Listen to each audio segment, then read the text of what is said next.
m'aurais suivi jusqu'au bout du monde. Je veux qu'on discute de ma relation de couple. Vous allez pas divorcer quand même? Si tu veux, on divorce. Ah, dépêchons les papiers. Parfois, on part vivre à l'étranger seul, parfois on part à deux, parfois on part seul et on rencontre l'amour sur place, parfois on reste seul et c'est très bien aussi. Cette semaine et au cours des prochains épisodes, je vous propose de parler d'une chose, le divorce. Le divorce peut arriver dans plein de cas de figure. On peut partir seul, rencontrer l'amour et divorcer de la personne qu'on a rencontrée sur place. On peut arriver à deux et divorcer de la personne, de son compagnon de voyage et d'expatriation. On peut aussi divorcer pour survivre, pour fuir une situation abusive. Et bien entendu, il y a plein d'autres situations. Il vous faut une signature. Très bien.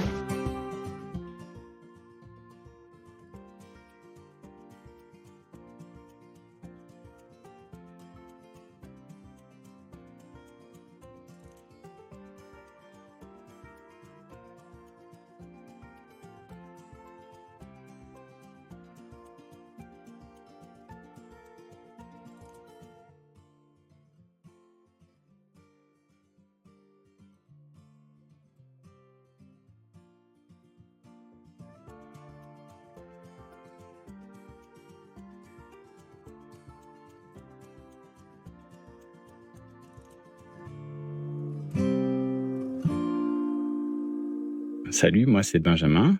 J'habite à Phoenix, dans l'Arizona. Je suis originellement de France, de Nantes. Je grandis principalement à Tours, mais je suis né à Nantes.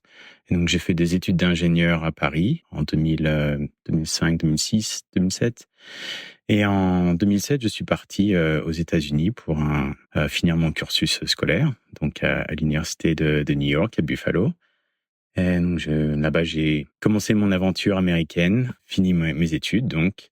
Et à l'été 2008, j'avais envie de rester un petit peu pour travailler. Comme j'avais un cursus d'ingénieur, il y a des visas assez faciles à obtenir pour travailler, donc j'ai profité de ça. Il me semble que c'était 15 mois, un truc comme ça, 15 ou 17 mois. Le fameux OPT ? Oui, le fameux OPT. Donc j'ai pris cette opportunité-là et bon, par contre, pas de chance, il y a eu la crise, donc ça a un peu compliqué les choses. Mais en fin de compte, après quelques mois de recherche, j'ai déménagé en Californie, donc dans la baie de San Francisco, pour travailler. Il s'avère que ce travail n'était pas dément, en fait, c'était un job de consultant, mais au final, il y avait pas de position pour nous dispatcher en tant que consultant parce que c'était la crise, donc ça ça a pas trop marché. Après pas mal de galères à San Francisco, je suis parti à Seattle où on m'a offert une position d'ingénieur, donc software engineer. Donc c'est comme ça que j'ai débuté. Et après un an, je suis revenu comme la crise était un peu passée. Et le soleil me manquait, donc je suis revenu en Californie. Et donc là, j'y suis resté pas mal de temps. À un moment, j'ai eu mon fils, mon premier fils. Et donc ça a changé pas mal de choses parce que là, faut savoir que San Francisco, c'est quand même très très cher. Et donc même avec un salaire d'ingénieur, ça reste assez cher. Donc là, c'est pris la décision de déménager, de trouver un endroit un peu plus adapté pour la famille, parce que c'est vrai que San Francisco, c'est très boulot, business, population assez jeune. Donc oui, déménagement à Phoenix, et puis je suis là depuis 2018, donc avec mon fils, et maintenant mon deuxième fils. Je viens juste d'avoir un petit garçon, il a tout juste 4 mois. Merci. Génial. Eh ben, bienvenue dans le podcast, Benjamin. Merci beaucoup de me faire l'honneur de venir partager ton témoignage. Aujourd'hui, tu le sais, donc cet enregistrement se fait dans le cadre de notre série sur le divorce avec une composante internationale. C'est des sujets qui sont pas toujours faciles à aborder. Par où est-ce que tu commencerais en fait pour nous raconter ça ? Donc, tu as rencontré ta première femme du coup en Californie ? Oui, et d'ailleurs c'est pour ça qu'au final je suis resté jamais revenu. C'est vrai qu'au départ j'avais pas forcément l'intention de rester aux États-Unis au long terme. Moi, je voulais juste être à l'étranger. J'avais pas forcément envie de revenir en France tout de suite. Mais c'est vrai que j'étais pas forcément décidé non plus à rester là après que mon OPT soit fini. Mais bon, du coup, entre-temps, j'ai rencontré ma première femme et donc, comme on avait envie de rester ensemble, au bout d'un moment, on s'est dit bon bah on va se marier, comme ça réglera les histoires de visa et tout ça, voilà. Et puis bah on est quand même resté ensemble quasiment 7 ans. Donc, on a passé plein de bons Comment vous moments. êtes rencontrés? Je sais plus, c'était un truc en ligne. Je sais même plus lequel. Une application ou un Ouais, truc? ouais, c'était une application. Je me rappelle Et plus ça a été exactement lequel. le coup de foudre direct quand vous êtes vus ou comment ça s'est Ah ouais. comment la relation est née? Non, ça a cliqué direct. Vraiment, c'était. C'est pour ça que tout s'est passé assez vite. Au final, en l'espace de quelques mois, on s'est mariés parce qu'on s'est dit bon, bah, ça marche très bien. Est-ce que c'était soit ça ou soit s'arrêter parce qu'il fallait que je retourne en France éventuellement. Enfin, on avait encore plusieurs mois devant nous, mais bon, on avait décidé que voilà, on voulait voir ça sur le plus long terme. Alors vous vous aménagez ensemble, j'imagine. La vie à deux commence? Oui, bah, cette partie-là était un peu compliquée parce qu'elle elle venait juste de finir ses études. En fait, on n'avait pas d'argent, pour résumer. Ah, puis dans la baie de San Francisco, j'ai envie de dire que Voilà. c'est le cas de beaucoup quand même, parce que la vie est particulièrement chère, comme tu le disais. Ouais, mais non, elle avait vraiment pas une thune. C'était la misère. Bah, c'était pendant la crise, en fait. Donc, c'était un peu la misère. Donc, on a un peu vécu un peu partout où on pouvait. Mais bon, au final, oui, on a emménagé ensemble. On a commencé la vie à deux. Puis après, quand on est parti à Seattle, on avait un vrai appartement, pas juste une chambre par-ci, par-là. Et donc, c'est vraiment là où on a commencé notre vie à deux. Et donc, après, retour dans la baie de San Francisco, on a continué. Donc vous n'avez pas été traumatisé par le coût de la vie à San Francisco, vous êtes quand même revenu. J'avais réussi à décrocher un boulot qui avait un salaire assez conséquent. Donc, on s'était dit, ça peut le faire. Et puis, elle aussi, elle travaillait. On était dans une meilleure position en termes de carrière et financièrement, donc ça le faisait. Après, c'est sûr, on s'est pas loué une villa en revenant. On avait juste un appartement, quoi. Mais bon, nous, ça nous suffisait, c'était que nous. On n'était que deux, donc il n'y a pas trop de problème. Un studio, ça suffit. Et alors, comment elle était votre relation à ce moment-là et comment ça a évolué du coup? Et ben du coup, c'était très bien pendant plein d'années. Et après, c'est vrai qu'on s'est rencontrés jeunes quand même. On avait le même âge. On avait 23 ans tous les deux. Et c'est vrai qu'on était, on commençait tout juste notre vie d'adulte, on va dire. On venait juste de sortir des études, on n'avait pas vraiment de carrière établie. Et c'est vrai qu'au fur et à mesure où les choses se sont mises en place, ça nous a un peu emmenés dans des mondes différents, des fréquentations différentes. Donc c'est vrai qu'il y a un peu une déconnexion qui s'est amorcée au fil du temps. Et puis à un moment, on s'est dit qu'on ne s'y retrouvait plus en fait. Même si on s'apprécie, ça a été une séparation très très amicale, pas amicale. Amicable. Oui.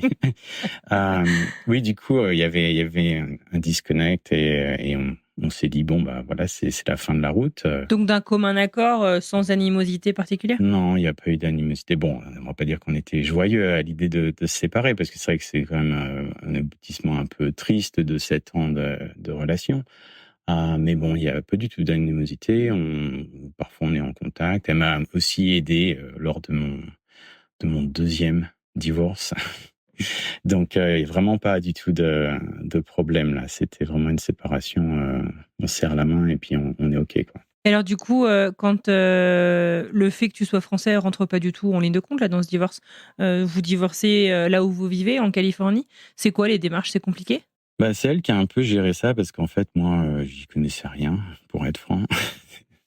L'administratif. Elle non plus, peut-être a priori. Hein, je veux dire, Oui, c'est on vrai n'est pas qu'elle. expert en divorce avant de passer par là, j'imagine. Non, mais elle avait l'avantage de la langue et de connaître La les culture bases, on va juridique. dire. Voilà, les bases. Elle avait déjà dû faire des démarches juridiques pour d'autres trucs qui avaient rien à voir avec ça.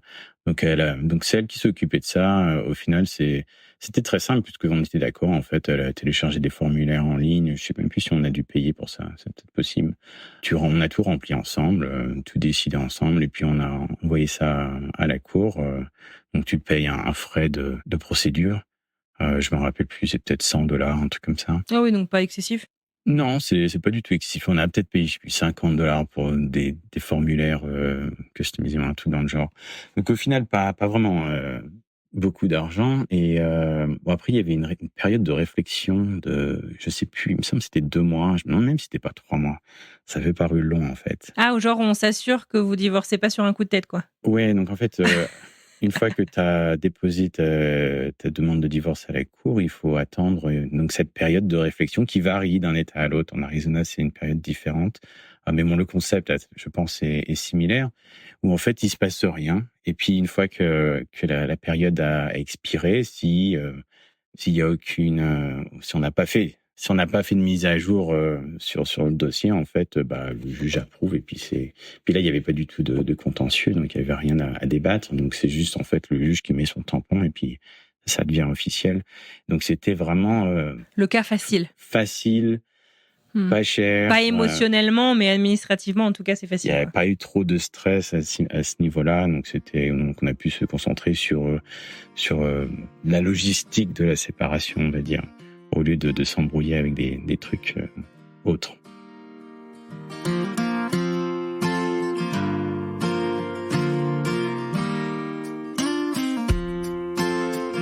Et alors, toi, à ce moment-là, du coup, ça fait quoi ? Ça fait 8 ans, 9 ans, grosso modo, que tu es aux US.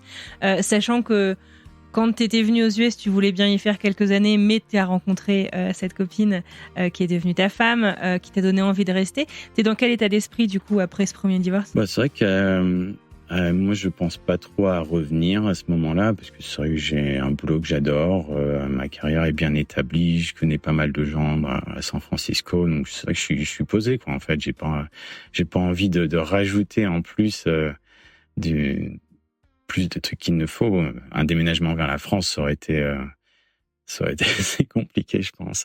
Donc oui, ça faisait. Ça n'avait combien pas de sens, d'années du coup, si tu te sentais bien dans ton quotidien. Ah non, moi je me sentais tout à fait bien. San Francisco, c'était devenu chez moi, quoi. Je me sentais. T'étais devenu américain ou t'étais sous carte verte à ce moment-là ? T'étais comment ? Non, j'étais encore sous carte verte. Je m'étais pas occupé de la naturalisation, ce que j'ai fait plus tard, en 2016, il me semble. C'était juste après que Trump soit élu. Je me suis dit au cas où, on sait jamais. Oui, donc à une époque, je m'étais pas du tout occupé de ça. Et puis le divorce ne changeait rien au statut d'immigration. La carte verte, elle est valide pour 10 ans, quoi que ce soit. Donc ça est renouvelable en plus. Mais bon, j'ai jamais eu besoin de la renouveler puisque j'ai demandé la naturalisation avant. Mais bon, c'est vrai que du coup, la question s'est même pas vraiment posée dans ma tête de revenir. Moi, j'étais bien ici, donc je suis resté. Et alors, à quoi ressemble ton quotidien et comment est-ce que tu rencontres ta deuxième femme ? Eh ben, la vie est plutôt sympa. Je travaille pas mal. Je travaille dans une start-up, jeune start-up, donc il y a pas mal de boulot. Mais moi, ça me plaît. Moi, ça me dérange pas. Il y a les happy hours avec les collègues. Tous les clichés de la tech californien, quoi. Les sorties par-ci, par-là. T'as une table de ping-pong dans la salle de pause. Oui. Les fêtes au bureau, tout ça. Une période très bien. Oui, moi, je me plaisais très bien. Je ne me voyais pas du tout retourner à Paris ou autre part en France. Donc, oui, oui, très bien. Et puis, c'est vrai qu'au bout d'un moment, je me suis mis à rencontrer d'autres gens. Et donc, je suis tombé notamment sur la deuxième personne qui deviendra ma deuxième femme. Et donc, je me suis rencontré via une app, il me semble aussi. Et puis, ça a pas mal cliqué au début, même très bien. Et puis, tout se passait bien pendant quelques mois. On avait emménagé ensemble. Ah, donc ça avance vite aussi à nouveau ici ? Disons, au bout de 6 mois, il me semble, on a emménagé ensemble. Un peu moins vite que la première fois. Aussi, j'étais plus âgé, puis plus d'expérience. Je me suis dit, on va peut-être ralentir un peu les trucs. Donc, 6 mois, c'est quand même pas super lent. Hein.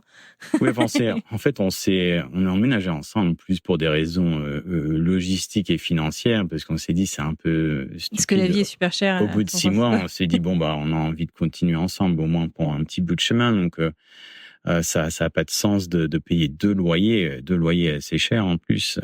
Donc au final, on s'est mis ensemble. Et puis à partir de là, ça a commencé à aller moins bien. Il y a des trucs qui se sont révélés que j'avais pas vus avant, des crises agressives, des coups de colère en fait. Voilà, ça serait plutôt ça, des coups de colère très sporadiques. Pour toute raison ou... Pour des raisons vraiment diverses et variées. C'est très très diverses, un peu de tout. Et donc ça arrivait pas non plus tous les jours, mais ça arrivait de temps en temps. Et puis je trouvais ça un peu bizarre, mais à chaque fois trouver des excuses du pourquoi, du comment. Donc ok. Et on a continué notre relation. Et puis au final, on s'est mariés parce que malgré ces coups de colère de temps en temps, ça allait quand même bien. Et puis, on a continué notre petit bout de chemin. Et en 2017, on a eu un enfant ensemble. Et bon, après ça, même pendant qu'elle était enceinte, en fait, ça a vraiment commencé à se dégrader. Pareil, en fait, la même chose, mais en plus intense et plus fréquent. Des coups de colère où Mais des colères contre la vie, contre la société, contre toi, contre moi, contre elle? Contre moi. Que contre toi? Contre moi particulièrement. En fait, c'est un truc que tu dis ou que tu fais et il y a une espèce de switch qui se... Ah ouais, tu t'y attends pas d'un moment à l'autre. Et ça explose. Donc, c'était très explosif. Tu réagissais comment à ça? Ça te faisait peur ou... Parfois, oui, c'était effrayant. Mais il y avait quand même l'intensité de la violence a tendance à augmenter au fur et à mesure du temps et notamment à partir du moment où elle était enceinte. Bon, après, je me suis dit, bon, peut-être les hormones, tout ça, c'est possible. Mais bon, ça a continué après. C'était de la violence verbale ou la violence physique? Des deux. C'était violence verbale, violence physique, destruction de choses diverses et variées dans la maison.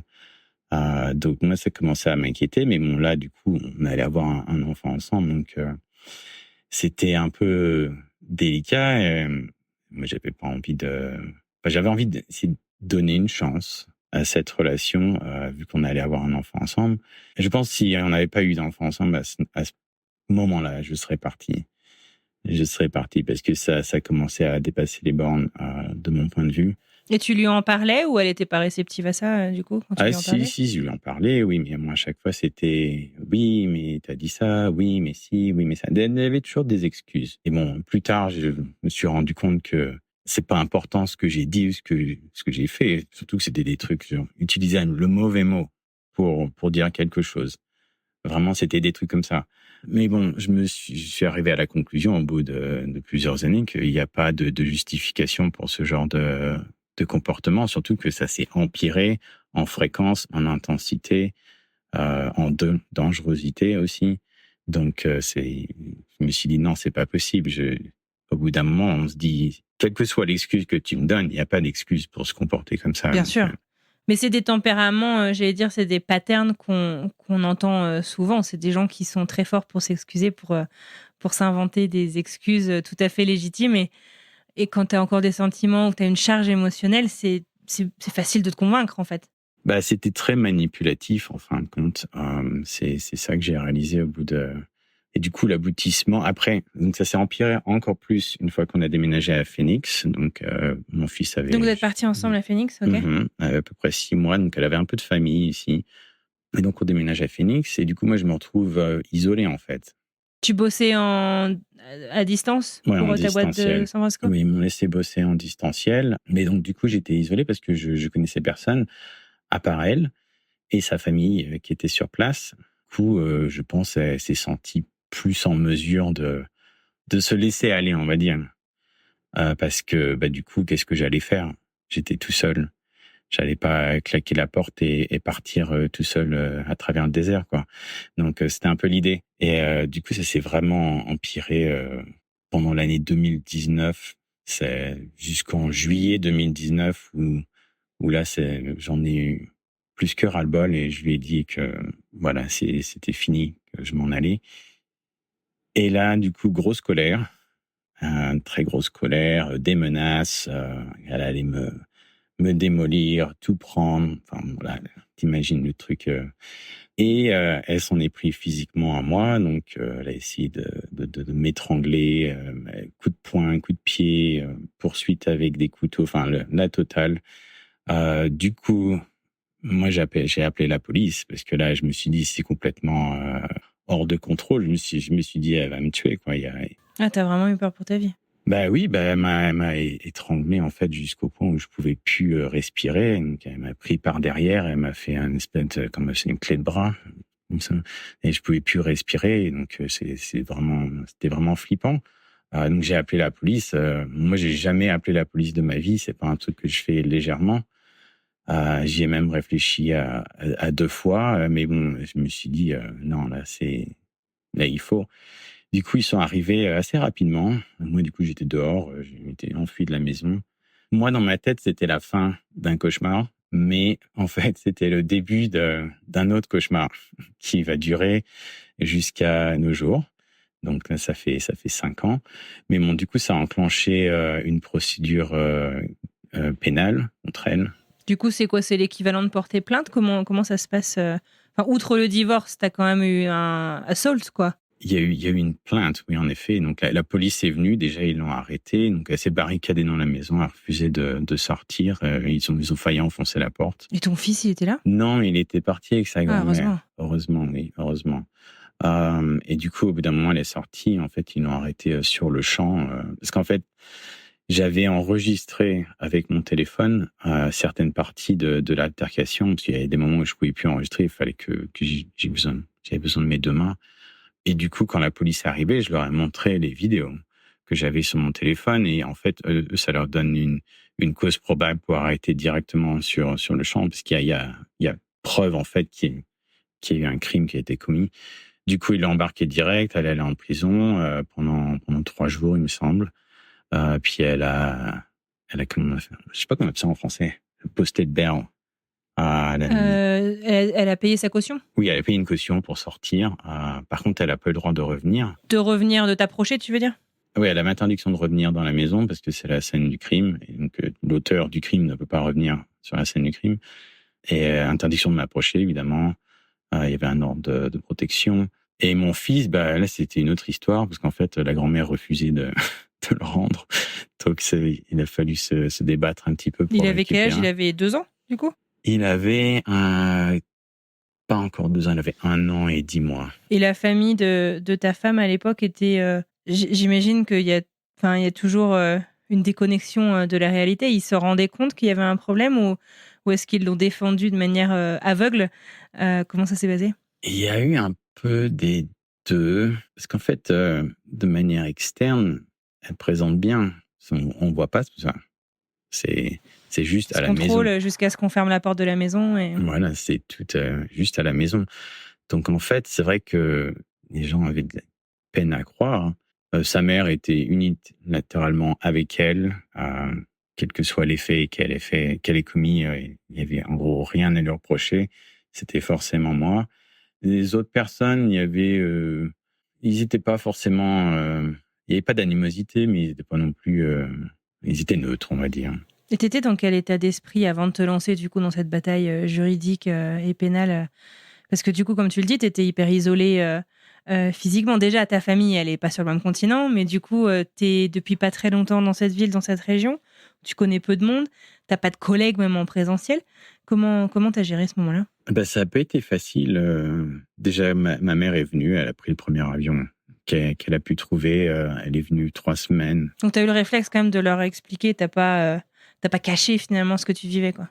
Non. Là, de toute façon, c'était. De toute façon, ma mère avait déjà vu la manière dont elle se comportait. Et c'est justement certains commentaires que ma mère m'avait fait. Elle m'avait dit, c'est pas possible, tu peux pas accepter ça. Donc, c'est vrai que ça m'avait fait cogiter. Et puis, ça a un peu enclenché la fin des choses. Mais donc, du coup, quand elle a appris ça, elle a sauté dans l'avion, elle est venue, elle m'a aidé 3 semaines parce que c'est vrai que j'avais... Et donc, du coup, j'avais mon fils à temps plein. Quand même, tu avais pu le récupérer. Oui, je l'ai récupéré, mais donc la garde m'a été donnée temporairement à temps plein. Et donc, il fallait que je gère ça. Et je venais juste de commencer un nouveau boulot. Donc, c'était tendu. Et donc, j'avais tous les trucs pénals à gérer. Même si c'est pas moi qui suis poursuivi, il y a quand même pas mal de collaborations, des questions, des interviews. C'était très, très tendu. Et puis, il y a aussi une démarche de divorce qui a été enclenchée. Donc, moi, oui, je m'y suis pris immédiatement pour faire les démarches. Parce que de toute façon, j'étais décidé. Et puis, en plus, vu ce qui s'était passé, c'est vraiment... Oui, il n'y a pas de moyen de faire demi-tour. Ça confirmait que j'avais pris la bonne décision. Il y avait même plus de doute. Voilà. Par contre, ce qui m'a surpris, c'est que elle m'a doublé. Et elle a fait une demande de divorce en premier. Donc, je ne sais pas comment elle s'est débrouillée. Depuis la prison. Depuis la prison, oui. Et évidemment, elle a, en gros, tout mis à l'envers, où c'est moi qui ai tout fait, et elle demande le divorce, en fait. Que c'est toi qui aurais été abusif avec elle? Voilà, elle a tout renversé, tout essayé de me mettre sur le dos. Après, Je pense que quand elle a fait cette demande, elle n'avait pas forcément conscience des preuves que j'avais en ma possession. Donc c'est vrai que ça c'est pas allé très loin. En fait, elle demandait la maison, la voiture, l'enfant, l'argent, elle voulait tout. Et en plus me mettre des trucs Te criminels mettre sur en le taule. dos. Voilà. En gros, c'était ça pour résumer. Donc moi, c'est la première fois que je recevais un document légal à mon encontre. Quand j'ai lu ça, mais quand j'ai lu le contenu, je sais pas, c'était une onde de choc. C'est genre, on m'avait mis un coup de poing dans la figure. J'étais allongé par terre, quoi. J'arrivais même pas à croire le niveau de malhonnêteté et de haine. Ça me paraissait incroyable. Bon, ça, c'était le petit bout de l'iceberg qui dépasse, parce que en effet, ça a mis le ton sur ce qui allait venir. Et donc, par la suite, j'ai reçu des appels de la police, comme quoi elle avait déposé plainte contre moi pour violence. Bon, ça allait nulle part. Ils m'ont dit, oui, évidemment, elle dépose plainte après qu'elle soit fait arrêter. On s'y attendait un peu, en gros, c'est ce qu'ils m'ont dit. Et aussi des accusations de maltraitance sur mon fils. Enfin, c'est vraiment un niveau dégoûtant. J'ai juste envie de C'est bas, vomir. quoi. Oui, bas. C'est plus que Et bas. comment tu t'y prends pour... du coup, j'imagine que tu as un avocat ou une avocate. Oui, j'avais pris un avocat, donc un avocat qui était criminel et famille. Parce qu'il y avait quand même un aspect criminel, même dans le dossier familial. Donc, je me suis dit que c'était une bonne idée de prendre quelqu'un qui s'y connaît sur les deux. Bon, ça a enclenché une procédure très contentieuse, très difficile. La procédure de divorce en elle-même s'est réglée en, je sais plus, pas très loin en fait. En octobre, on s'est mis d'accord via avocat. Et donc, en décembre, le décret était signé. Donc là, ça a pas pris très très longtemps en soi, cette partie-là. Par rapport au reste des procédures, quoi. Par contre, ce qui est différent du premier divorce, bon, déjà le niveau de stress et d'anxiété, d'animosité, c'est même pas comparable. Le coût également. Bah oui, parce que du coup, tu as tous les frais légaux, les avocats que tu payes à l'heure. Tu as des retainers, des acomptes, des trucs comme ça. Voilà, exactement. Donc, et puis ça monte vite, c'est à $200-300 de l'heure, donc ça grimpe.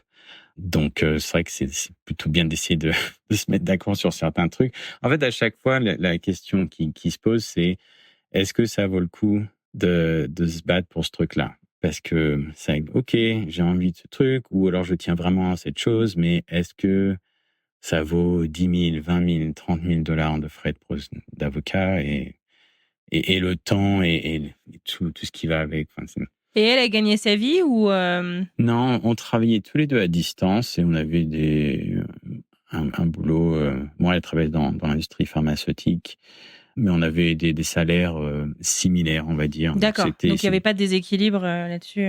Il n'y avait pas de déséquilibre, non. C'était assez équitable. Il n'y a pas eu de ça. Donc, au début, on est parti sur pas de child support, pas de pension, pas de ci, pas de ça. En gros, c'était pour simplifier les choses. Et toi, tu demandais du coup la garde pleine de ton enfant, ou est-ce que vous vouliez partager?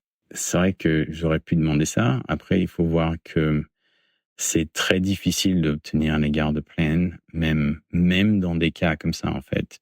En tant que père aussi, j'ai l'impression qu'il y a une charge aussi beaucoup. On cherche à mettre l'enfant avec la mère, non? Bah, dans ce cas-là, non. Mais c'est vrai qu'il y a cet a priori, et je pense que c'est vrai en France, même de nos jours. Ici, c'était le cas avant.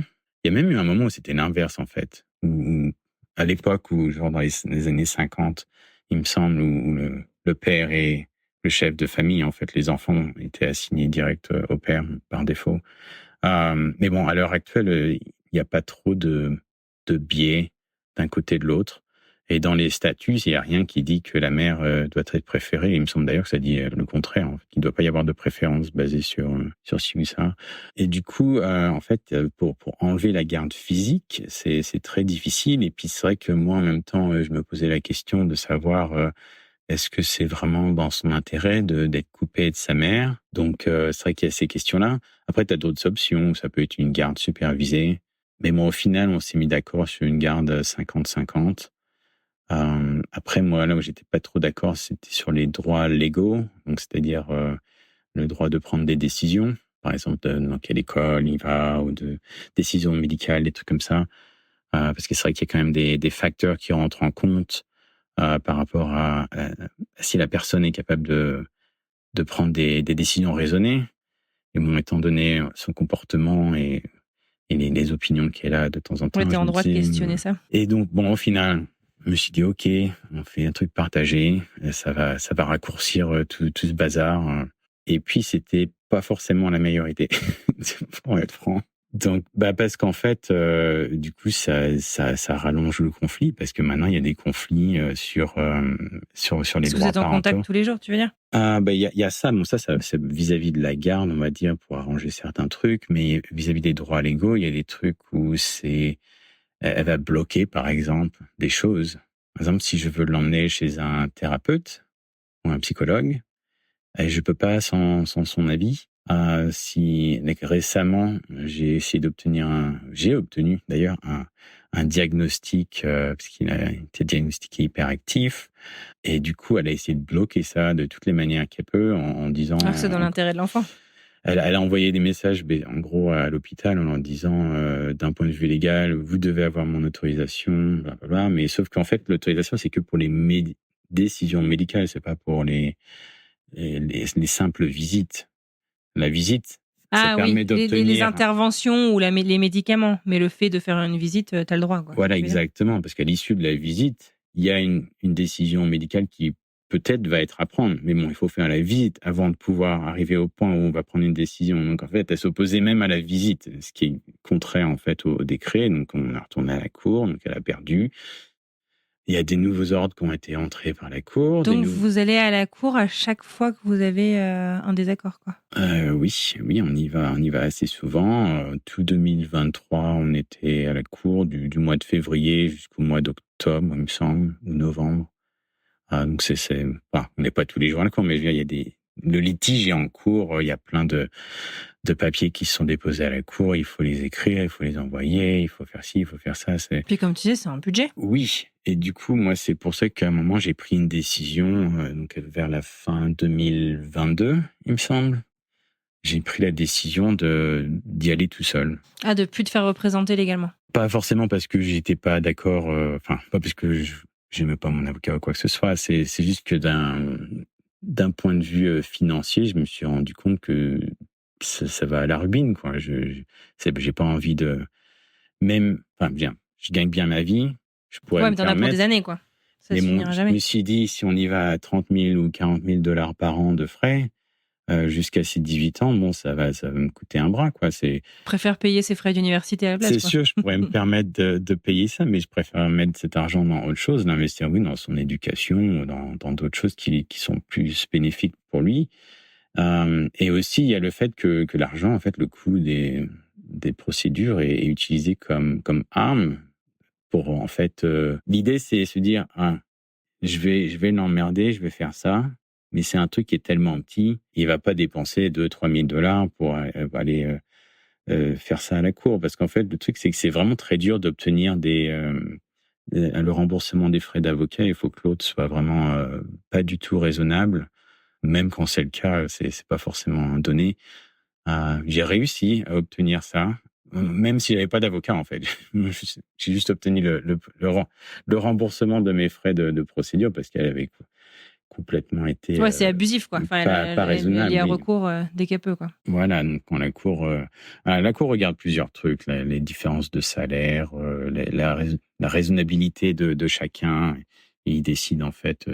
Mais bon, c'est pas facile. Donc c'est vrai que quand tu es représenté par un avocat et qu'il y a un petit truc, genre par exemple si on a des clauses qui disent que quand je dépense de l'argent pour acheter des médicaments, pour aller chez le médecin, un truc comme ça, elle doit me rembourser la moitié. C'est des petites sommes. Ça va être 50, 100 $. On va pas aller à la cour pour 50 $. Ça n'a aucun sens financièrement. Si tu es représenté par un avocat, même pour 1 000 $, ça vaut probablement pas le coup. Donc, en fait, elle jouait là-dessus. Et puis, au final, pendant 2 ans, elle a refusé de me rembourser des trucs qui étaient clairement établis comme étant remboursables dans le décret. Et ça s'est accumulé jusqu'à un peu plus de $4 000. Et là, j'en ai eu marre. Je me suis dit, c'est pas possible. Parce que t'as l'impression que si tu laisses passer un truc, en fait, c'est la porte ouverte à d'autres trucs, quoi. C'est, je peux faire ça, donc maintenant, je peux faire ça et ça et ça. Et ça finit jamais. Donc, j'avais C'est une envie gamine, quoi, en fait. C'est juste pour emmerder le monde. C'est pour se venger, en fait, du fait que, en gros, je lui ai causé des ennuis, quoi. Après, elle regarde pas le fait. C'est à cause de ses décisions, elle, quoi. Oui, voilà, mais C'est elle qui a levé la main. elle voit pas ça. Elle voit juste le fait que j'ai appelé la police et que j'ai ruiné sa réputation. Mais bon, c'est ses propres actes qui sont la responsabilité de tout ça. Enfin bon, c'est que des petits trucs comme ça. Et donc, au bout d'un moment, j'en ai eu marre. Je me suis dit, bon, ok, c'est que $4 000. En fait, je m'en fous un peu de l'argent en soi. C'est plus pour le principe, vraiment pour put my foot down, comme on dit, et pour qu'elle comprenne le message. Et donc, comme ça valait pas le coup de prendre un avocat là-dessus, et qu'au final, c'était un truc assez simple. Enfin, simple. Une des procédures les plus simples. Je me suis dit, tiens, je vais essayer de faire ça par moi-même. Au pire, je gagne pas. Et j'ai pas mes $4 000, je m'en fiche. Mais au moins, t'as pas perdu d'argent. Voilà, et puis, dans la procédure, quoi. Je le voyais en fait comme une occasion pour apprendre, parce que je me suis dit, ça va pas s'arrêter demain, donc j'en ai probablement pour 10 ans encore. Donc autant que j'apprenne à faire ça moi-même pour que je puisse faire le gros des choses moi-même, et juste utiliser un avocat vraiment quand c'est absolument nécessaire. Parce que c'est vrai que ce genre de divorce, j'ai entendu des cas où ils sont à la cour pendant des années, des années, des années. Au final, ça peut s'amonceler dans les centaines de milliers de dollars, voire le million de dollars de frais légaux. Au final, c'est une perte d'argent monstrueuse. Même quand on a l'argent, je pense, c'est vraiment stupide. Et bon, du coup, j'ai fait ma procédure moi-même. J'ai gagné, j'ai eu le remboursement j'ai même obtenu plus que ce que je demandais. Mais du coup, alors, étant fidèle à elle-même, elle a décidé de se venger. Donc, parce qu'à ce moment-là, je lui payais $50 donc, on avait fait un procès l'année précédente et donc j'avais perdu pour l'histoire du child support. Et donc, il m'avait mis $50 par mois de child support. Encore vraiment qui est dérisoire, tu fais rien avec vraiment $50. pour m'emmerder. Oui, c'est vraiment juste pour m'emmerder. Et du coup, je lui payais ça. Et puis, pour se venger, elle a fait une pétition à la cour où elle demandait que ce soit changé et que maintenant ce soit, je sais plus, 5 ou 600. Un truc comme ça.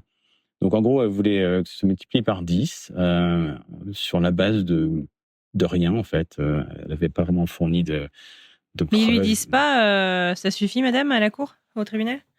Enfin, genre, on vous voit toutes les semaines ou tous les mois, vous avez toujours un nouveau truc à sortir? La juge a dit des fois, il faut que vous entendiez mieux, mais bon, en gros, c'est un truc bateau qui disent si je pouvais, je reviendrais pas à la cour. Ça dépend pas forcément de moi. Je vais pas laisser les trucs se passer juste pour vous faire plaisir et pas revenir, quoi. Non, bien sûr. Non, mais il pourrait lui dire à elle, enfin, genre, ça innove, quoi. Après, le truc qu'il faut savoir, c'est que quand tu te représentes toi-même, en fait, et si tu fais trop de démarches et que, surtout si elles s'avèrent ne pas être supportées par les faits ou par la loi, en fait, au bout d'un moment, ils peuvent te déclarer comme étant un vexatious litigant, ce qui veut dire en fait que, en gros, tu les emmerdes. C'est ça que ça veut dire. Parce qu'elle aussi, elle se représente elle-même ou elle a un avocat? Non, elle a un avocat, même plusieurs.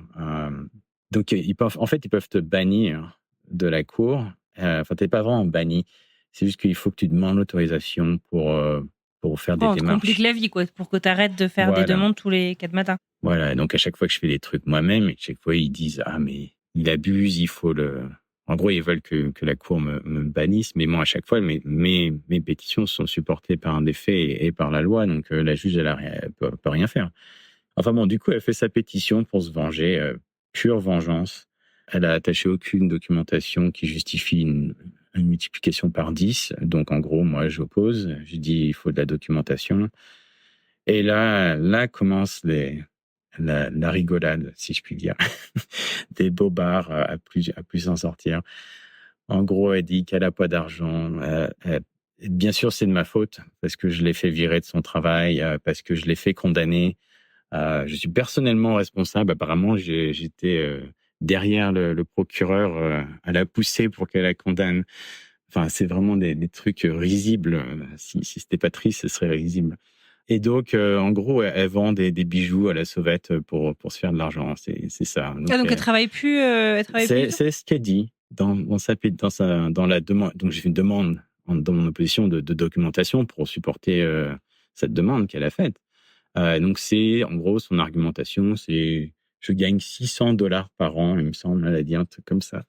Et je sais évidemment que c'est pas vrai. Je vois bien comment mon fils vit, je vois dans quel quartier il vit, j'ai une idée du coût de la vie qu'elle a, ça n'a aucun sens. Et donc, enfin bon, plusieurs mois se passent où il y a vraiment des requêtes assez intenses à la cour pour faire Puis comment elle paye les avocats dans ce cas-là, surtout? Ah ben c'est pas là c'est parce qu'elle est pas bête. Elle dit c'est ses parents. Moi je suis quasiment sûr que c'est pas vrai, mais bon, va le prouver en fait. Et je vais pas faire une demande de compte en banque des parents parce ils font pas partie du dossier vraiment. Enfin à la limite je pourrais, mais ils s'opposeraient à ça, c'est sûr. Je peux pas faire une demande à l'avocat de divulguer qui le paye. Donc, en gros, c'est un mensonge qui est invérifiable. C'est que des trucs comme ça. Donc, c'est pour ça que ça a pris 9 mois de litige pour arriver à obtenir la documentation qui montrait, en fait, que non seulement elle a un travail et qu'elle travaillait depuis 2 ans. Et donc, en fait, la première fois, on était à la cour où j'avais perdu pour l'histoire du child support, qui m'avait assigné $50 par mois. Et il s'avère que c'était tout basé sur de la fraude. La documentation qu'elle a fournie, c'était frauduleux, elle avait menti. Donc, en fait, j'ai essayé de faire renverser ce jugement, mais je ne pouvais plus parce que le délai était passé. Mais bon, la juge a quand même trouvé qu'il y avait des éléments de fraude qui avaient été commis. Donc, ça donne un peu une idée de la personnalité. Et donc là, elle était en train de refaire la même chose. Donc, c'était tout était flou, obscur. Mais j'ai pas de déclaration de revenus. Ça fait 3 ans que j'ai pas fait de déclaration de revenus, j'ai pas de papier, j'ai pas ci, j'ai pas ça. Puis après, j'ai essayé de faire une demande directement à son boulot une fois que j'ai su qu'elle travaillait, qui a été bloquée sous prétexte que c'était du harcèlement. Mais bon, du coup, au final, ce qui s'est avéré, c'est que comme moi, j'arrivais pas à obtenir les preuves qu'il me fallait et que c'était sa pétition, donc c'est à elle en gros, de démontrer que le child support devrait être multiplié par 10. Et comme elle a fourni aucun document qu'elle avait supposément en sa possession, et vous, la juge a dit, en gros, vous auriez pu fournir ci, ça, vous auriez pu donner ça, vous auriez pu faire ci. En gros, elle a fait un détail de tous les trucs qu'elle aurait pu faire pour prouver sa bonne foi. Elle a rien fait. Donc, la conclusion, c'est que votre pétition, elle est pas valide, quoi. Donc, en gros, elle a perdu. Et donc, ça s'est complètement renversé sur elle à l'envers, puisque maintenant, c'est elle qui doit me payer du child support. Sérieux? Oui, donc c'était complètement une catastrophe et ça a dû lui coûter, je ne sais pas combien, une dizaine de milliers de dollars. Mais visiblement, l'argent n'est pas un problème de son côté. Elle préfère dépenser de l'argent tant que ça m'ennuie. Donc, c'est très, C'est fou, cette rage qui ne s'arrête pas, quoi. Ça fait quoi? Ça fait 6 ans que tu es en procédure? Depuis juillet 2019, donc ça va faire 5 ans là. Et puis j'ai quand même plusieurs autres années à faire. Parce que mon fils n'a que 6 ans et demi, là il va avoir 7 ans bientôt. Donc c'est raisonnable de penser qu'il y a encore pour 10 ans, quoi. Et comment il vit ton fils ça, d'être entre vous deux? Parce que de ce qu'on entend de la maman, on imagine que elle n'a pas une statue à ton effigie chez elle à dire « Oh, papa est merveilleux ». C'est sûr, c'est même le contraire. Donc c'est vrai que... Ça doit pas être facile d'être tiré comme ça. Déjà, la bonne partie, c'est qu'en fait, comme il n'y a jamais d'interaction directe, c'est tout par email, par avocat. Donc déjà, il n'en est pas témoin. Donc il n'est pas là à la cour, évidemment. Donc c'est un peu invisible pour lui, tout ça. Après, c'est vrai qu'il doit ressentir le stress. Parce que c'est vrai que tout 2023, j'étais quand même stressé. Parce que c'est vrai que je travaillais à temps plein, je m'occupais de ma famille. Et puis le soir, en fait, je devenais avocat et je faisais des pétitions, des motions et tout ça, et des recherches. Donc ça me prenait vachement de temps, ça me stressait. Parce qu'à chaque fois qu'il y a un truc nouveau qui se passe, en gros, faut réagir. Tu reçois un papier, tu dis c'est quoi ce truc? Tu essaies de comprendre, tu recherches, tu regardes les règles, les jurisprudences, les statuts, tout ça. Donc c'est vrai que c'est assez stressant. Bon, une fois que tu l'as fait, après c'est moins stressant parce que c'est vrai que c'est quand même les trucs se répètent en fait. Donc t'as pas besoin de tout réapprendre à chaque fois. Et à un moment, elle va quand même être à court d'options pour t'embêter, non? Ou elle aura fait le tour? Elle a l'air d'avoir d'imagination. On peut pas lui enlever ça. Mais enfin bon, au final, il se porte plutôt bien. C'est vrai qu'il a quand même pas mal de questions. Parce qu'après, sa mère lui dit des trucs. Elle me dit, maman, elle essaye de me faire croire que ci, que ça. Après, il a l'air assez lucide sur les choses. Donc, au final, il se porte plutôt bien. Tout, étant donné la situation. Mais c'est vrai que le gros du truc, en fait, il ne le voit pas. C'est pour ça, je pense. Il y a pas de conflit visible.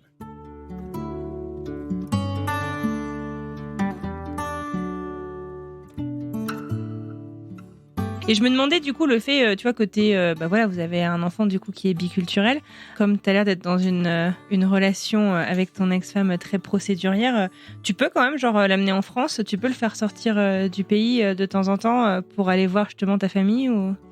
Oui. Après, elle aimerait bien que je puisse pas et elle a plusieurs fois essayé de bloquer. Et d'ailleurs, là, je suis dans une histoire de renouvellement de passeport qui va sûrement se finir à la cour encore. Donc, toutes les démarches, en fait, il faut que je m'y prenne 1 an, 6 mois à l'avance minimum, parce que je sais qu'il y a une grande possibilité que ça finisse à la cour, et la cour bouge très lentement. Il faut savoir ça aussi. Après, pour les gens qui sont habitués à la vitesse normale du monde, la cour, ça a l'air d'être des escargots. C'est pas le même espace-temps. Pour eux, 3 mois, c'est pas très long, quoi. Oui, sauf que quand tu attends un jugement, 3 mois, c'est long. Donc, ils ont un peu une vision différente des choses. Mais oui, en effet, je peux l'emmener. J'ai le droit de l'emmener où je veux, en fait. Bon, après, il y a une liste de pays qui sont prédéfinis. Il me semble que c'est sécurité niveau 1, un truc comme ça. En gros, je peux pas l'emmener en Afghanistan. D'ailleurs, pour la petite histoire, en fait, quand on a fait le décret, son avocate avait mis ce langage assez standard, en fait, qui dit on peut l'emmener où on veut, aux États-Unis ou au Mexique ou dans n'importe quel pays de niveau de sécurité 1. Bon, moi je dis ça, je me dis ok. Cool, la France est dedans. Oui, sauf que après je me dis attends, je vais quand même vérifier que la France elle est niveau 1. Et en fait, il s'avère qu'elle était niveau 2 à cause du terrorisme. Ouais. Et donc du coup, j'ai dû faire modifier le langage pour inclure, en gros, les États-Unis, le Mexique, la France et tous les autres de niveau 1. Du coup, parce que sinon, en fait, sans le vouloir, j'aurais été en violation du décret en l'emmenant en France.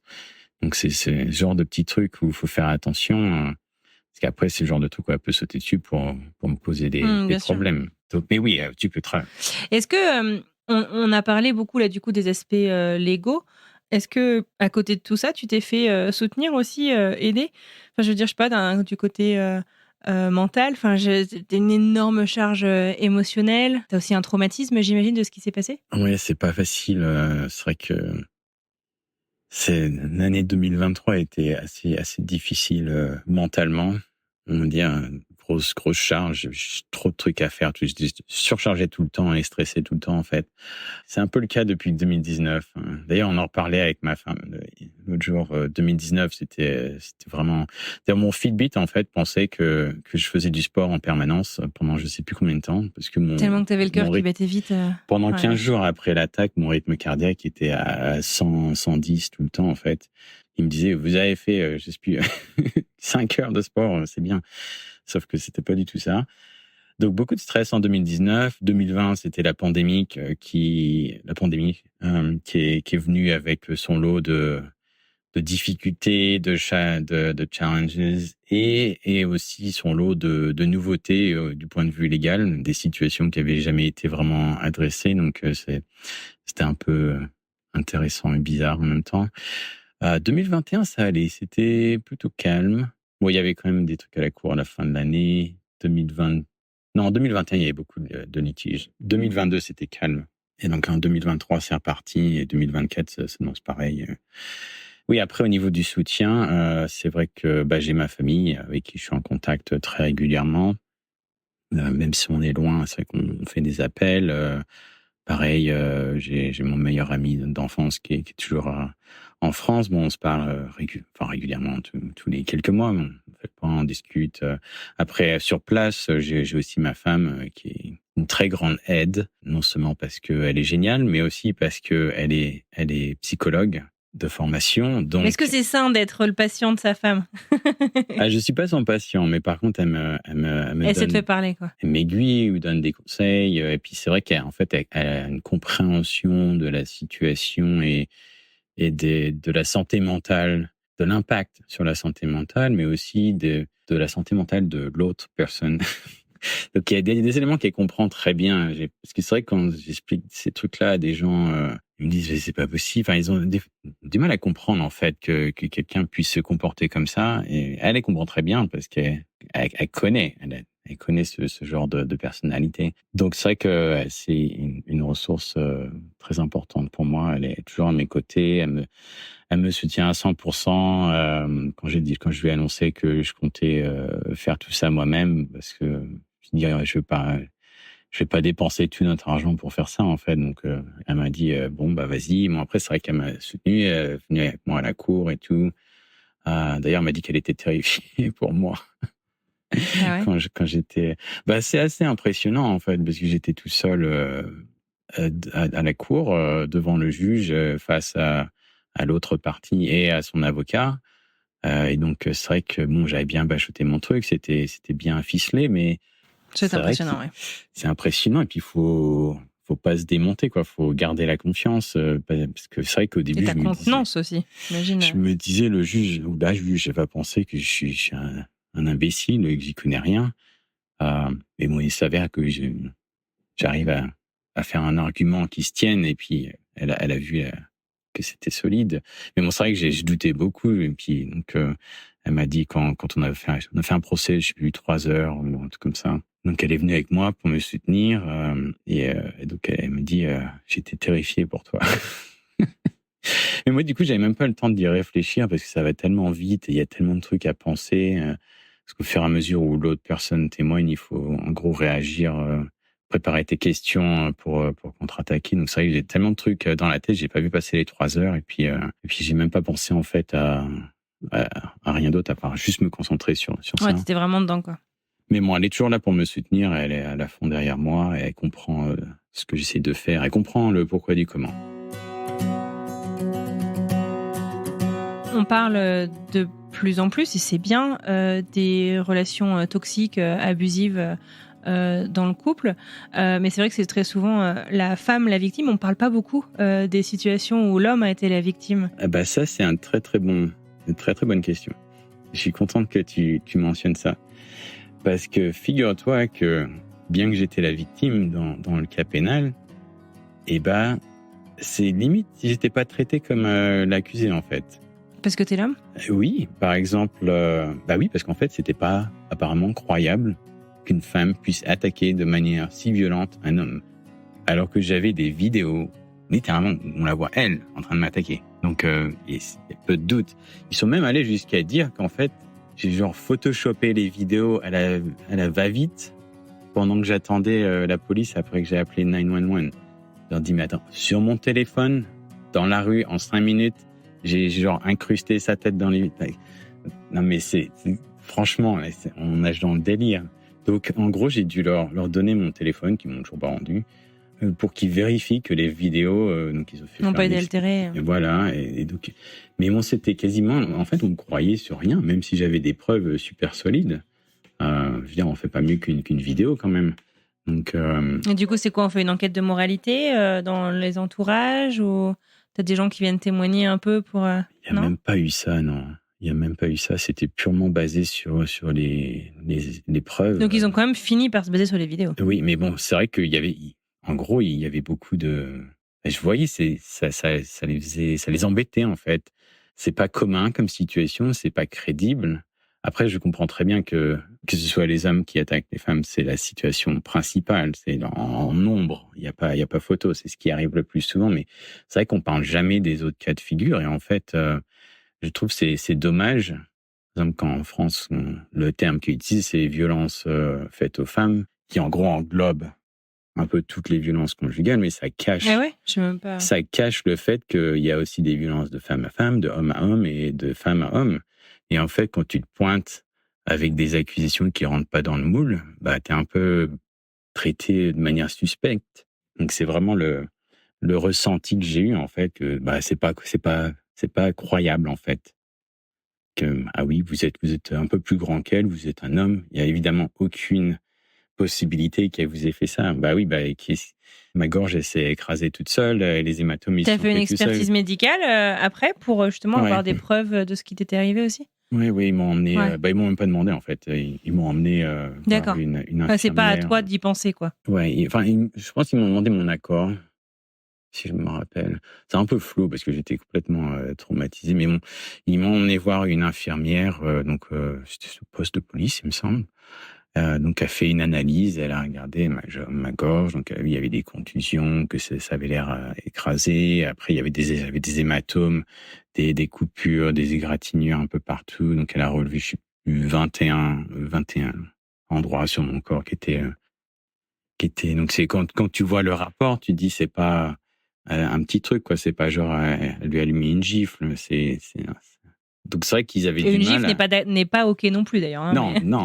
Mais oui, je comprends ce que Tout tu veux à dire. fait. Non, c'est pas OK du tout. Mais bon, c'est pour dire que c'est un niveau de violence quand même beaucoup plus élevé. Et donc, ils avaient du mal à rentrer ça dans leur tête que oui, une femme peut faire ça. Une femme Ouais, c'est fou les préjugés, qui en était fait. enragée.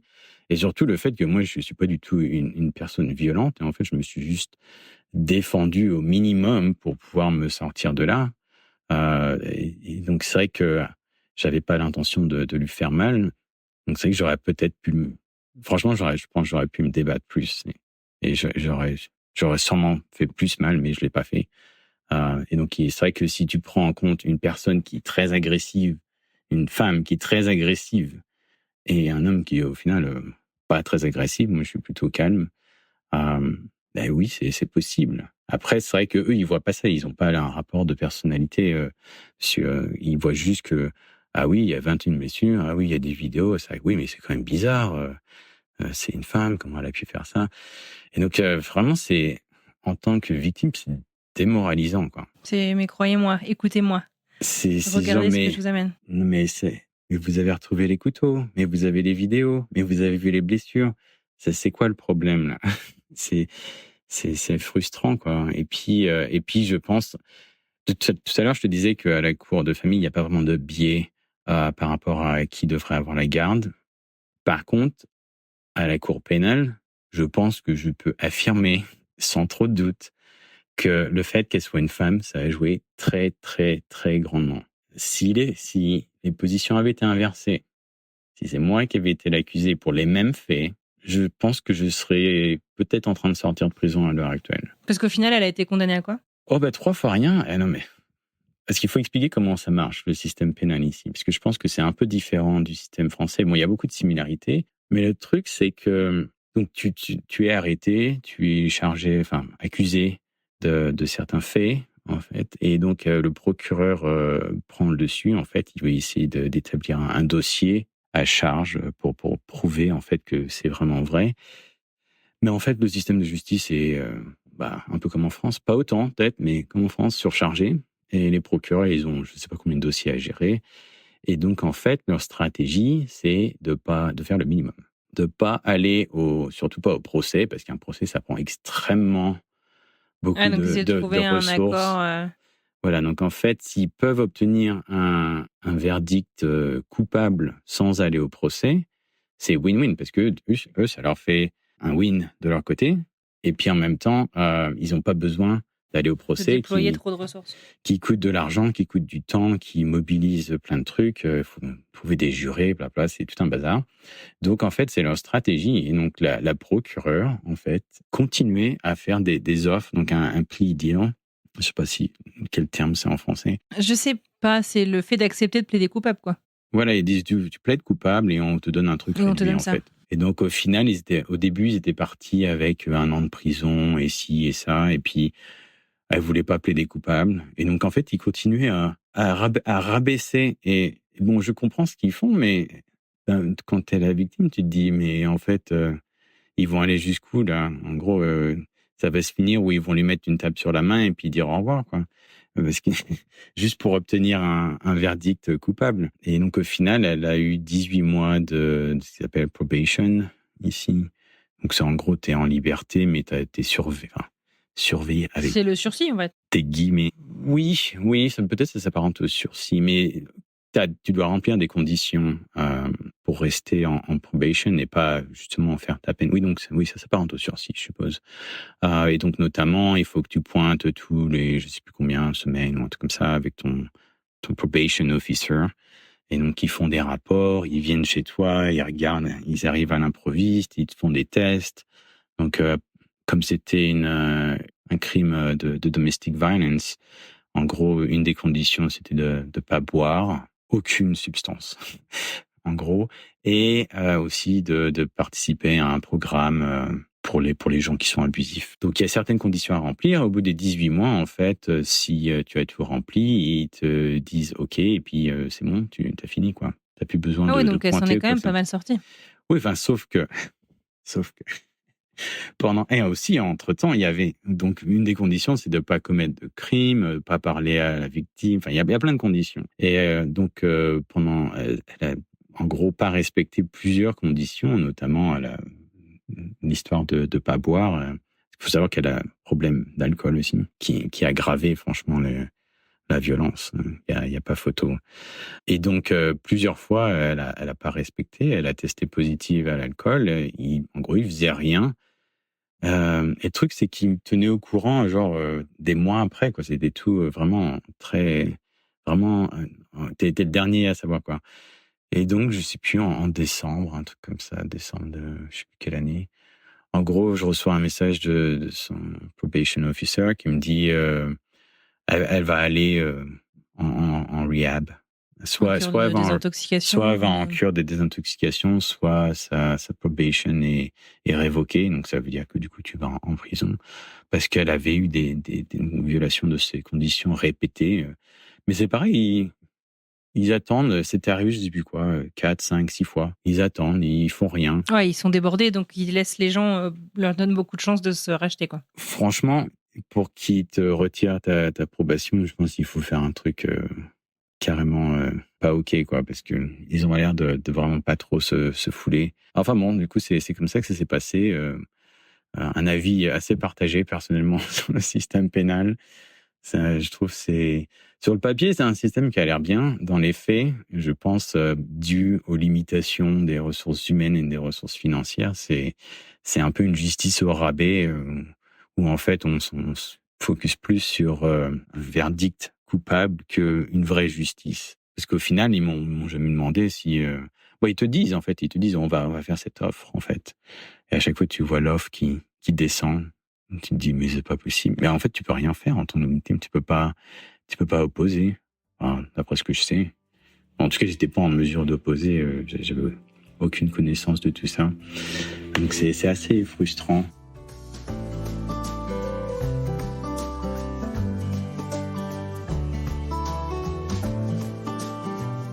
Comment tu vas aujourd'hui ? Aujourd'hui, écoute, ça va bien. Moi, je suis content avec ma vie. Je me porte bien. T'as refait ta vie ? Oui. Donc, comme j'ai dit, je me suis remarié en 2022 avec donc ma femme qui, comme je disais, est psychologue. Et donc, on vient juste d'avoir un bébé ensemble. Tout petit garçon de 4 mois. Donc, tout va bien. On va de l'avant. Et donc, personnellement, moi, j'essaye de... Mon approche, après, c'est vrai qu'il y a des hauts et des bas, c'est d'essayer de prendre un événement négatif et essayer d'en faire quelque chose de positif. Donc, une opportunité d'apprendre, de s'améliorer. Après, c'est vrai que tout le travail légal que j'ai fait, moi, au final, ça me plaît plutôt bien. Donc, je me dis peut-être à terme, un jour, faire une reconversion professionnelle. Ah oui, carrément. Dans ce domaine, dans plusieurs années. Pas forcément. Vu que mes enfants sont encore petits, je me dis c'est peut-être pas très, très bon au niveau de la charge de travail. Mais dans plusieurs années, pourquoi pas, ce serait possible. C'est un truc qui m'intéresse. Et puis c'est vrai que j'ai aussi, ayant vécu ce calvaire légal, moi après au niveau pénal et familial, c'est que j'étais complètement désarmé et que même si j'avais un avocat, j'ai trouvé que en fait, c'était pas assez, quoi. Les avocats, ils font un travail qui est, en fait, très minimal. Parce qu'en fait, ils ont pas le temps de connaître ton dossier par cœur, à moins que ce soit ton avocat depuis je sais pas combien d'années. Mais c'est vrai qu'ils gèrent, je sais pas, des dizaines de clients à la fois. Donc, ils ont pas le temps de faire tout en approfondi. Enfin, j'ai trouvé qu'il y avait des trucs qui manquaient, en fait. Ça aurait pu être mieux et plus efficace. Donc, je me dis peut-être apporter ce genre de soutien à des gens qui en ont besoin. Puis, il y a aussi des gens qui prennent pas d'avocat et qui passent à travers ça sans aide. Et là, c'est des ravages parce que quand tu vas contre une personne comme ça, sans défense, c'est en gros tu te retrouves sur la paille et dans la merde, pour dire ça. Donc c'est vrai que ça me tient à cœur aussi de pouvoir aider les gens qui sont dans cette situation. Et alors, justement, toi et moi, on s'est rencontrés, on calculait avant d'appuyer sur enregistrer il y a 17 ans à Buffalo, ça fait petit coup de vieux. Ouais. Et j'avais posté effectivement sur mon profil Facebook que je commençais à travailler sur cette série. Pourquoi est-ce que tu m'as proposé de parler? Pourquoi c'était important pour toi de raconter cette histoire? En fait, je me dis que si une personne écoute ça et ça peut les aider et qu'ils peuvent en conclure que il y a une lumière au bout du tunnel. Parce que même si je suis encore dans les affaires légales, c'est beaucoup plus light que c'était. Je veux dire, dans la première année, ça me paraissait interminable. C'était vraiment, j'étais assommé de stress c'était vraiment difficile. Mais bon, il y a une lumière au bout du tunnel et après aussi peut-être différentes. Ce qui est plus difficile pour l'après tunnel, on va dire, c'est de gérer en fait, de savoir comment gérer ça. Parce que ça m'a pris du temps en fait de cette personne qui est tout le temps en train d'essayer de créer des problèmes. Et en fait, il y a certaines manières de gérer ça qui sont mieux que d'autres. Après, je suis pas à 100% correct. Il y a des fois où je me trompe, mais c'est vrai que ça m'a pris du temps à savoir comment approcher le truc pour minimiser le stress, pour moi déjà, minimiser les problèmes aussi. Si quelqu'un entend ça quelque part et se dit bah c'est possible, ça va mieux. Moi, s'ils font face à une personne qui est similaire, au moins qu'ils sachent à quoi s'attendre déjà. Parce que moi, c'est vraiment ce qui m'a mis une claque, c'est que jamais. Après, je savais qu'elle était assez défensive, quoi, que ça allait pas passer bien. Je ne m'étais pas dit que ça allait se passer bien. Mais jamais j'imaginais le genre de truc qu'elle allait faire. C'est vraiment, ça m'a pris complètement par surprise. Et je pense que ce genre de personnes, en fait, ils s'en fichent complètement des conséquences. Ils veulent juste avoir ta peau, en fait. Donc, si quelqu'un est dans le même cas, vous en faites pas. C'est mieux. Ça s'arrange. Eh ben, merci beaucoup, Benjamin. Je suis contente de savoir que ça va maintenant, que tu te tournes aussi vers le futur, que la famille s'agrandit, de savoir que tu es bien entouré. Voilà, un grand merci en tout cas pour ce partage très touchant et aussi plein d'énergie finalement, parce que l'énergie, on peut dire que t'en abats au quotidien sur tout ça. Il en faut. Ok, merci beaucoup, Benjamin.